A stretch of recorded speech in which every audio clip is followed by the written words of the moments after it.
అమ్మ, మీ కూతురు last time మీతో ఎప్పుడు మాట్లాడింది? ఆ, ముందు రోజు ఫోన్ చేసిందండి ఒకసారి. శనివారం అయితే ముందు రోజు శుక్రవారం చేసింది. అడిగాను వివరాలు. అడిగితే కారు కొనాలి, డబ్బులు ఇవ్వని అడిగాడు. అమ్మాయి 10 నెలలుగా ఇవ్వలేదు. గొడవల వల్ల మా ఇంటి దగ్గర ఉంచాము. ఆ డబ్బులు ఇవ్వు నాకని అడుగుతున్నాడు, ఇవ్వలేదు. కారు కొంటాను ఇవ్వమని అడిగాడు, ఇవ్వలేదు. నేర్చుకో తీసుకుందాములే అని చెప్పింది. కారు నేర్చుకో బాగా నడపటం అని ఆ మాటే చెప్పింది నాకు. అడిగాడు, ఇవ్వలేదు. నేను కొంచెం గొడవ పెట్టుకుంటున్నాడు అని అనింది. అది కారణమని నేను అనుకుంటున్నాను. మరుసటి రోజు నేనేం మాట్లాడలేదు. అంటే అతను మీ ఇంటికి వచ్చినప్పుడు కానీ ఏదైనా ఫెస్టివల్స్ ఆ టైంలో అతని ప్రవర్తన ఎలా ఉండేది? ఏ టైంలో? నార్మల్గా రాకపోకలు ఉంటాయి కదా మీ ఇంటికి వాళ్ళ ఇంటికి, అతను మీ ఇంటికి వచ్చినప్పుడు ఆ అబ్బాయి ప్రవర్తన ఎలా ఉండేది? కామ్గా ఉంటాడు, బయటపడదు అతని ప్రవర్తన. బయటపడనీయడనమాట ఆ కోపము. అది కామ్గా ఉంటాడు, కలిసిమెలిసి ఉండేది లేదు, మన తన అనేది లేదు. కామ్గా మెలకుండా కూర్చుంటాడు, ఏదన్నా అడిగితే చెప్తాడు, లేకపోతే ఏం లేదు. అతని కడుపులో పెట్టుకున్నాడు కుట్రని, బయటపడనీయడు అతను. కామ్గా ఉంటాడు, మెలకుండా ఎవరో అన్నట్టు ఉంటాడు అంతేగాని ఆప్యాయత అభిమానాలు ఏమి ఉండవు. ఆహా, ఏదన్నా అడిగితే చెప్తాడు, లేకపోతే లేదు. అమ్మాయితో పాటు వచ్చి ఉన్నాడు, తింటాడు, పోయి తన పాటు తను వర్క్ చేసుకుంటాడు అంతేగాని మన తన అభిమానాలు లేవు. బావమరిది, అత్త, మామ, తల్లిదండ్రి లాంటి వాళ్ళు కదా, కలిసి ఉందాము అని ఏది ఓపెన్గా ఉండడు అతను. కాము కూర్చుంటాడు అంతే. నార్మల్గా మీకు చెప్పేదా మీ అమ్మాయి, ఈయన నన్ను ఎట్లా వేధింపులకి ఇది చేస్తున్నాడు, కొడుతున్నాడని కానీ తిడుతున్నాడని కానీ? ఫోన్లలో చెప్తుండేది ఇలాంటివి, ఇంకా ఎక్కువే ఉండేది. అన్నీ చెప్పదు అమ్మాయి, కొన్ని చెప్పింది. ఇదే డబ్బు కోసమే. ఇంకా డబ్బులు ఇచ్చాము, బంగారు ఇచ్చి పెళ్లి చేసాము. అవి కాక ఇంకా తీసుకురమ్మని, డబ్బు తీసుకురా, నేను అవి కొనాలి ఇవి కొనాలి అని చెప్పి అడిగేవాడు. మేమంతా ఎక్కడ ఇవ్వగలం, మేము ఇవ్వలేము. ఆ అమ్మాయి మా వాళ్ళు ఇవ్వలేరని చెప్పేది. అయినా నీ జీతం ఇయ్యి. ఆమె దగ్గర 3 సంవత్సరాల నుంచి తీసేసుకుంటున్నారు, డబ్బులు ఉంచటం లేదు. 4 సంవత్సరాలు అయింది. 1 సంవత్సరం ఈ గొడవలతోటి మా దగ్గర ఉంచుకున్నాం బాబు పుట్టిన తర్వాత. అప్పుడు గొడవ చేశాడు బాబు పుట్టిన తర్వాత. ఇలాంటి గొడవలే చేస్తేను కొద్ది రోజులు దూరం ఉంచుదామని ఉంచాము. ఉంచిన తర్వాత పెద్ద మనుషుల్ని తీసుకొచ్చి బాగుంటాను అలా ఉండనులే అని చెప్పి మాట్లాడాడు. ఇంకోసారి జాగ్రత్తగా ఉండు మా అమ్మాయి దగ్గర. అప్పటి నుంచే అతని ప్రవర్తనలో కొంచెం తేడా ఉంది, బాబు పుట్టిన దగ్గర అప్పటి నుంచే తేడాగా ఉన్నాడు. ఇంకా అంతవరకు డబ్బులు ఇవ్వలేదు. సరే బాగుంటాలి అని చెప్పి నలుగురిలో చెప్పాడు. మా అమ్మాయిని అలా చూసుకోవాలి జాగ్రత్తగా, ఇంకోసారి నువ్వు మా అమ్మాయితో సరిగా ఉండకుండా కొట్టినా చేసినా బాగుండదని చెప్పి మేమంటే మా మీదికి వచ్చాడు కొట్టడానికి. ఆయన మీదకి వచ్చారు, 10 మంది పట్టుకుని ఆగలేదు, అందరి మీదకి వచ్చాడు. మా అబ్బాయిల మీదకి, ఈయన మీదకి వచ్చాడు. అంత కోపం రౌద్రం ఉంది రాక్షసుడికి. అట్లా ఉంటే మేము ఎట్లా పంపించేది అమ్మాయినని ఆలోచిస్తుంటే, ఇంకా లేదులే నేను చూసుకుంటాను, నేను మార్చుకుంటాను, మరీ నా మీదికి ఎప్పుడు రాలేదు. అలా ఏదన్నా వస్తే నేను వచ్చేస్తాను, ఉండను అక్కడ అని అనింది. పోతాలేమ్మా, సంసారం కదా. ఎప్పుడు వెళ్ళింది అట్లా? అలా నేను వెళ్తాను అమ్మ అని ఎప్పుడు వెళ్ళింది? ఏ టైం అది? వెళ్ళి 3వ నెల. అమ్మాయి ప్రకాశం నుంచి ఇక్కడికి వచ్చి హైదరాబాద్ 3 నెలలు అవుతుంది. 3 నెలలు అవుతుంది. ఆ రోజు ఏం గొడవ, ఇదే కారు కొంటానని చెప్పి డబ్బులు అడిగింటాడు.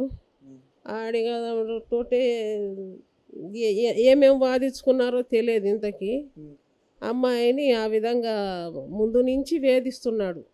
ఆ రోజు అంటే ఏదైతే జరిగిందో మర్డర్, ఆ రోజు మీకు అమ్మాయి ఫోన్ చేసిందా? ఆ రోజు చేయలేదు, ముందు రోజు చేసింది.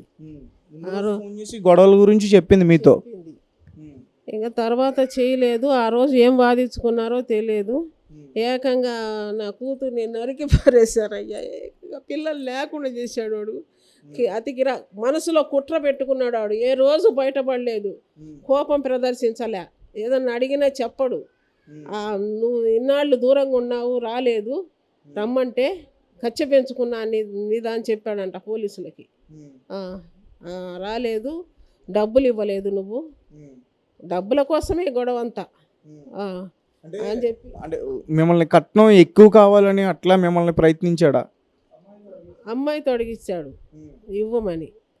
ఆ 10 నెలలు అమ్మాయి డబ్బులు ఇవ్వలేదు, అవి ఇవ్వు, కారు కొనుక్కోవాలి, ఆ డబ్బులు ఇవ్వమన్నాడు. అమ్మాయి ఏమి ఇవ్వలేదు. ఆ గొడవే జరిగి ఉంటుంది ఆ రోజు. ఏది మా అమ్మాయి లేదుగా చెప్పటానికి ఏం జరిగింది తెలియదు. వాడికి ఎంత ఒకవేళ కోపం ఉంటే తను నచ్చకపోతే మా ఇంటికి పంపించేయాలి కదా అమ్మాయిని. ఆ పని చేయటం ఏంది? వెళ్ళిపోమంటే వెళ్ళిపోద్ది. సరే కోపంతో దెబ్బ కొడితే నాకు కబురు వచ్చింది హాస్పిటల్లో ఉందని పోయి కొస ప్రాణంలో ఉన్న బిడ్డను తెచ్చుకుందాం అనుకున్నా. అసలు పిల్లనే లేకుండా చేసిండు, ప్రాణమే లేకుండా చేసిండు. ఎవరన్నా అట్లా మనిషిని కోసిన ఒక దెబ్బ కొట్టినా ఎంత బాధపడతారండి. ఆ నరరూప రాక్షసుడు ఆ మంతున కత్తితో ఎన్ని పోట్లు పొడిచి చంపాడు గొంతుకు, శరీరం మీద. వాడి మనిషి అంటారు అసలు? వాడికి మనసు ఉందా? తల్లిదండ్రి ఉన్నారు, అక్క ఉంది, మరి మమతలు, అభిమానాలు, ప్రేమలు ఉంటాయి కదా. మరి ఈ విధంగా ఎలా చేయగలిగాడు? వాళ్ళు ఎవరైనా మిమ్మల్ని సంప్రదించారా అంటే ఈ విషయం ఎట్లా జరిగిన తర్వాత? దగ్గరగా 4 రోజులు అవుతుంది కదా. ఎవరు రాలేదు. అమ్మాయి పోయింది అని వాళ్ళకి తల్లిదండ్రికి ఆ బాధే లేదు అసలు. కనీసం బాబు గురించి కూడా అడగలేదు, ఎవరు అడగలేదు. ఈ సగాలు ఎవ్వరే రాలేదు. ఇంకా పైగా కొడుకుని విడిపించుకునే ప్రయత్నాల్లో ఉన్నారు వాళ్ళు. విడిపించుకోవాలా, 2 చేతులు కలిస్తే చప్పట్లు వస్తాయి, ఒకరికే వస్తుంది ఆ తప్పు అన్నట్టు మాట్లాడుతున్నాడు వాళ్ళ నాన్న. అయితే తప్పు చేస్తే ఇలాగా చంపేస్తారా? సాధారణంగా ప్రతి ఇంట్లోనే భార్యాభర్తలకి గొడవలు ఉంటాయి. మరి ఇలా నరికేసుకునేంత గొడవలు ఉన్నావని మీరు అడగాల్సింది. ఎవరిని? అతను మాతో ఏం మాట్లాడలేదు, అసలు మాట్లాడలేదు. కిరాతకంగా పొడిచి చంపాడు. కనీసం మేము వచ్చి చూద్దామని వస్తే ఆ టయానికి అమ్మాయి కూడా అక్కడ లేదు. పోలీసులు తీసుకుపోయారు, మాకు చూపించలేదు. అమ్మాయిని కడసారి చూసుకున్నారా? చూసుకోలేదు. వచ్చి చూద్దామని ఆ బడికి తీసుకెళ్లారు. ఉదయం నుంచి సాయంత్రం దాకా ఉన్నా కానీ చూపించలేదు పోలీసులు. సాయంకాలం ఎప్పుడో ఏమో మా అమ్మాయిల వాళ్ళు చూశారు, నేను చూడలేదు. ఇంత పోస్ట్ మార్టం అయిపోయి తీసుకొచ్చాక మా ఇంటికి తీసుకెళ్ళాక అప్పుడు చూసి అమ్మాయి ముఖం నల్లగా అయిపోయింది. అసలు అమ్మాయి ముఖమాలే లేదు. నా కూతుర్ని సహజంగా చూసుకునేదానికే లేకుండా చేశారు వాళ్ళు రాక్షసులు. ఎన్ని పోట్లు పొడిచాడో, కత్తిపోట్లు. అట్ట హింసించాడయ్యా నా కూతుర్ని లేకుండా చేశాడు, నాకు శోకం పెట్టాడు.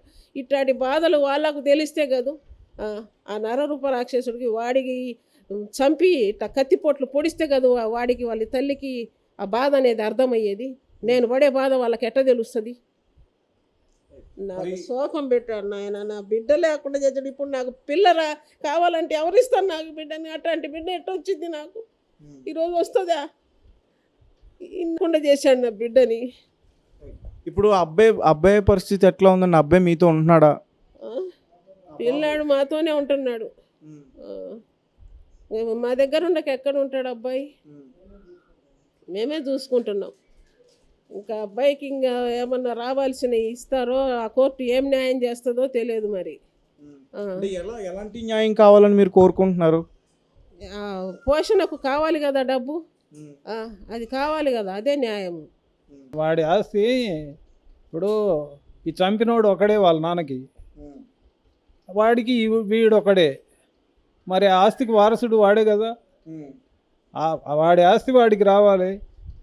వాడిని పెంచి పోషించడానికి మంచికి చెడ్డకు అన్నిటికీ దానికి అవసరమైంది. మరి ఎవరు ఏ విధంగా నిర్ణయిస్తారో మాకు తెలియదు.